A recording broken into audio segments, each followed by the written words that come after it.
आज 9 जून है। 9 जून का करंट अफेयर्स को देखेंगे। विश्व सागर दिवस हर साल 8 जून को मनाया जाता है। पृथ्वी पर जीवन को बनाए रखने में महासागरों की जो भूमिका बहुत ही महत्वपूर्ण है। इसे संरक्षित करने के लिए, कार्रवाई को प्रेरित करने के लिए यह दिवस मनाया जाता है। विश्व महासागर दिवस 2023 का जो थीम है वह planet ocean tides are changing है। 1992 में ब्राज़ील के रियो डी जेनेरियो में पर्यावरण और विकास पर संयुक्त राष्ट्र सम्मेलन में पहली बार जो है विश्व महासागर दिवस मनाने का विचार प्रस्तावित किया गया था। तो कब किया गया था विश्व महासागर दिवस मनाने का प्रयास? 1992 में। कहाँ पर? ब्राज़ील के रियो डी जेनेरियो में पर्यावरण और विकास पर जो है संयुक्त राष्ट्र सम्मेलन जब हुआ था, उसी में इसको मनाने का पहली बार प्रस्तावना दिया गया था। 2008 में संयुक्त राष्ट्र UN ने जो है 8 जून को विश्व महासागर दिवस के रूप में घोषित किया था।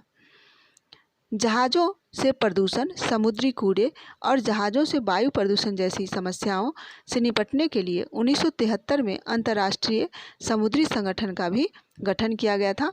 महासागर ग्रह के 70% से अधिक हिस्से को कवर करती है, यानी कि पृथ्वी का जो भी भाग है उसमें 70% से अधिक महासागर है। महासागर लगभग 50% ऑक्सीजन का उत्पादन करते हैं और यह पृथ्वी की जैव विविधता का घर है। यह दुनिया भर के 1 अरब से अधिक लोगों के लिए प्रोटीन का जो है मुख्य स्रोत भी है। तो महासागर हमारे लिए बहुत महत्वपूर्ण है। तो 8 जून का जो है, इसलिए इस महत्वपूर्णता को देखते हुए विश्व महासागर दिवस मनाया गया। विश्व ब्रेन ट्यूमर दिवस 2023 को जो है यह भी 8 जून को मनाया गया। यह लोगों को जागरूक करने के लिए मनाया जाता है।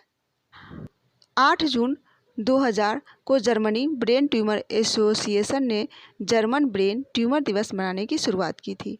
2010 में इंटरनेशनल ब्रेन ट्यूमर एलायंस ने 8 जून को विश्व ब्रेन ट्यूमर दिवस के रूप में शामिल जो है इसको नामित किया था। सबसे अधिक सक्रिय ज्वालामुखी में से एक किलाउआ 7 जून से फूटना शुरू हुआ। 3 महीने के अंतराल के बाद 7 जून को जो है किलाउआ से लावा फूटना शुरू हुआ। यह दुनिया के सबसे सक्रिय ज्वालामुखियों में से एक है। विस्फोट शिखर कैल्डेरा में हलेमाउमऊ क्रेटर के भीतर हो रहा है। भूकंप की गतिविधि में वृद्धि और शिखर पर जमीन के विरूपण के पैटर्न में परिवर्तन उपतट में मैग्मा के मूवमेंट को इंगित करता है। विस्फोट गतिविधि क्षेत्र हवाई ज्वालामुखी राष्ट्रीय उद्यान हवाई द्वीप के भीतर है। किलाउआ हवाई का दूसरा सबसे बड़ा ज्वालामुखी है। यह सितंबर 2021 से पिछले दिसंबर तक फूटा और जनवरी में फिर से फूटना शुरू हुआ, जो 61 दिनों तक चला। 2018 में किलाउआ विस्फोट ने 700 से अधिक घरों को नष्ट कर दिया। ज्वालामुखी के बारे में कुछ बातें जाने तो जब पृथ्वी का मेंटल पिघलता है तो यह पृथ्वी की सतह पर दरारों के माध्यम से लावा के रूप में बाहर निकलता है। ज्वालामुखी सक्रिय सुप्त या विलुप्त होता है, जो कि निर्वापित अवस्था में हो सकता है। माउंट एटना मौना लोआ इटली में है। मौना लोआ संयुक्त अमेरिका में है। स्ट्रोम्बोली जो कि इटली में ही है। रेवेंटाडोर इक्वाडोर में है। किलाउआ संयुक्त अमेरिका में है। दुनिया के कुछ ये जो है सक्रिय ज्वालामुखी है। इंडोनेशिया में दुनिया में सबसे अधिक सक्रिय ज्वालामुखी है। भारत मालदीव की नौसेनाएं एक था अभ्यास के 6ठे संस्करण में भाग ले रही है। मालदीव राष्ट्रीय रक्षा बल के साथ भारतीय नौसेना के गोताखोर और समुद्री कमांडो एक था अभ्यास के 6ठे संस्करण में भाग ले रहे हैं। इसका मुख्य उद्देश्य दोनों नौसेनाओं के बीच अंतर सक्रियता को बढ़ाना है। यह गोताखोरी और विशेष अभियानों और आतंकवाद, समुद्री सुरक्षा, मानवीय सहायता और आपदा राहत कार्यों में सहयोग बढ़ाएगा। एक था अभ्यास में संयुक्त अभ्यास कार्यशालाएं, सेमिनार, टेबल टॉप अभ्यास और विभिन्न युद्ध संबंधी गतिविधियों में जो है विशेष प्रशिक्षण शामिल है। अभ्यास का 5वां संस्करण 5 सितंबर 2022 से 3 अक्टूबर 2022 तक आयोजित किया गया था। अगला है, यूक्रेन का दावा है कि रूस ने दक्षिणी यूक्रेन में प्रमुख नोवा कखोवक्का बांध को उड़ा दिया है।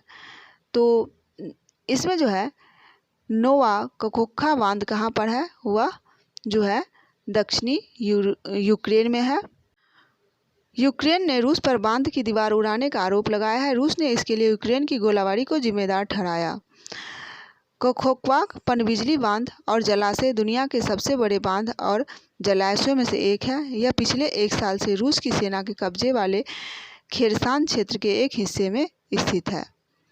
बांध खेरसान शहर के पूर्व में लगभग 70 किलोमीटर यानी कि 44 मील की दूरी पर स्थित है।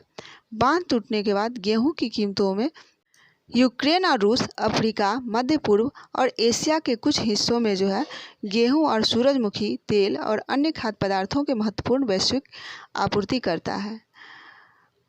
कखोव्का बांध यूक्रेन के नोवा कखोव्का में जो है नीपर नदी पर स्थित है। नीपर यूक्रेन और बेलारूस की सबसे लंबी नदी है। यह रूस के स्मोलेंस्क के पास बाल्दाई हिल्स से मिलती है, यानी कि बाल्दाई हिल्स से निकलती है। तो कखोव्का बांध कहाँ पर है, यूक्रेन में है और यह नीपर नदी पर स्थित है और यह यूक्रेन में है। यूक्रेन और बेलारूस की सबसे जो लंबी नदी है वह नीपर है, इतना याद रखना है। हाल ही में संयुक्त राष्ट्र सुरक्षा परिषद के लिए 5 अस्थायी सदस्य चुने गए हैं। हाल ही में IQ एयर द्वारा जारी आंकड़ों के अनुसार दुनिया के सबसे प्रदूषित शहरों की सूची में पाकिस्तान का जो है लाहौर शहर शीर्ष पर रहा है। हाल ही में केंद्रीय विदेश मंत्री S जयशंकर ने भारत नामीबिया संयुक्त आयोग की सह अध्यक्षता की है।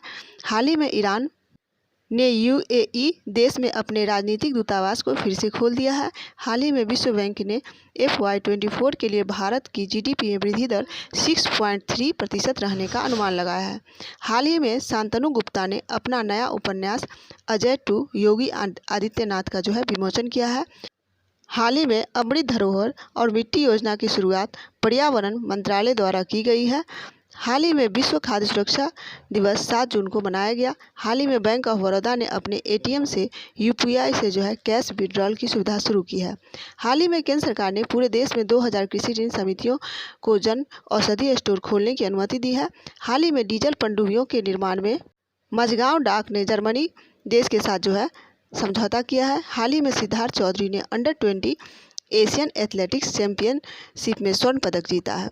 हाल ही में पंप पनबिजली परियोजना की स्थापना के लिए NHPC ने महाराष्ट्र राज्य के साथ समझौता किया है।